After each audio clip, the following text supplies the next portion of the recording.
तो देखिए, देश भर में चर्चित महादेव बैटिंग ऐप मामले में बड़ी सफलता हाथ लगी। यहां पर महादेव ऐप के कथित सरगना सौरभ चंद्राकर के ओमान में गिरफ्तार होने की खबर सामने आई और जानकारी के मुताबिक वह फर्जी इंडोनेशियाई पासपोर्ट के जरिए ओमान में प्रवेश करने की कोशिश कर रहा था। तभी स्थानीय पुलिस ने उसे हिरासत में ले लिया।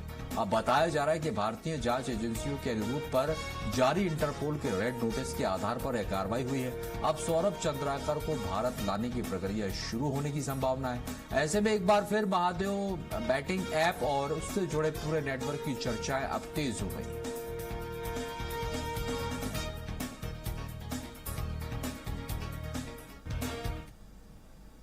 छोटे से जूस दुकान का संचालक सौरभ चंद्राकर सट्टा के काले कारोबार में शामिल हो गया। लगातार सट्टा के पैसों के हेर फेर के चलते सौरभ चंद्राकर दुबई में रहने लगा और जब उसे कामयाबी मिलने लगी तो कुछ समय बाद अपने दोस्त रवि उत्पल को भी उसने दुबई में बुला लिया। पुलिस की कार्रवाई तेज हुई तो परत दर परत कई बातें सामने आने लगी। महादेव सट्टा ऐप से जुड़े कई लोगों की गिरफ्तारी हुई और जब अच्छे से पड़ताल किया गया तो कई पुलिस के अधिकारी, कई राजनेता भी इस पूरे सट्टा के गिरोह में शामिल नजर आए। पूरे मामले को लेकर के ईडी का कार्रवाई जारी है और लगातार देश भर में छापेमार कार्रवाई करके ईडी महादेव सट्टा के खिलाफ कार्रवाई कर रही है। कई ऐसे लोग हैं जिनकी गिरफ्तारी हुई है और कई से अभी पूछताछ जारी है और अन्य जांच एजेंसियां पिछले 7 सालों से सौरभ चंद्राकर के तलाश में जुटी हुई हैं।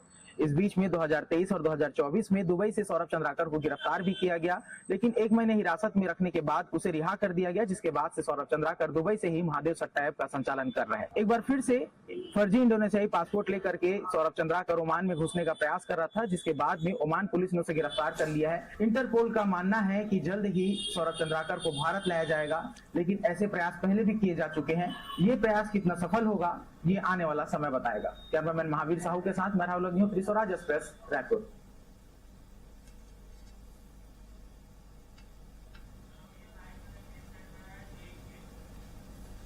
तो देखिए, देश भर में चर्चित महादेव बैटिंग ऐप मामले में बड़ी सफलता हाथ लगी। यहां पर महादेव ऐप के कथित सरगना सौरभ चंद्राकर के ओमान में गिरफ्तार होने की खबर सामने आई और जानकारी के मुताबिक वह फर्जी इंडोनेशियाई पासपोर्ट के जरिए ओमान में प्रवेश करने की कोशिश कर रहा था।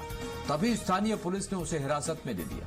अब बताया जा रहा है कि भारतीय जांच एजेंसियों के अनुरोध पर जारी इंटरपोल के रेड नोटिस के आधार पर यह कार्रवाई हुई है। अब सौरभ चंद्राकर को भारत लाने की प्रक्रिया शुरू होने की संभावना है। ऐसे में एक बार फिर महादेव बैटिंग ऐप और उससे जुड़े पूरे नेटवर्क की चर्चाएं अब तेज हो गई।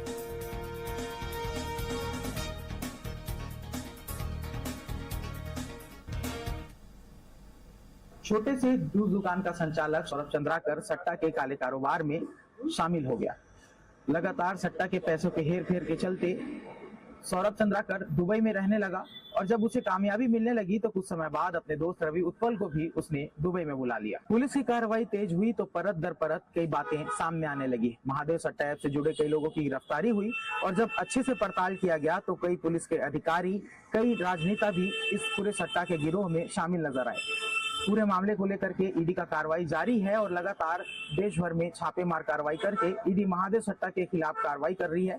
कई ऐसे लोग हैं जिनकी गिरफ्तारी हुई है और कई से अभी पूछताछ जारी है और अन्य जांच एजेंसियां पिछले 7 सालों से सौरभ चंद्राकर के तलाश में जुटी हुई हैं।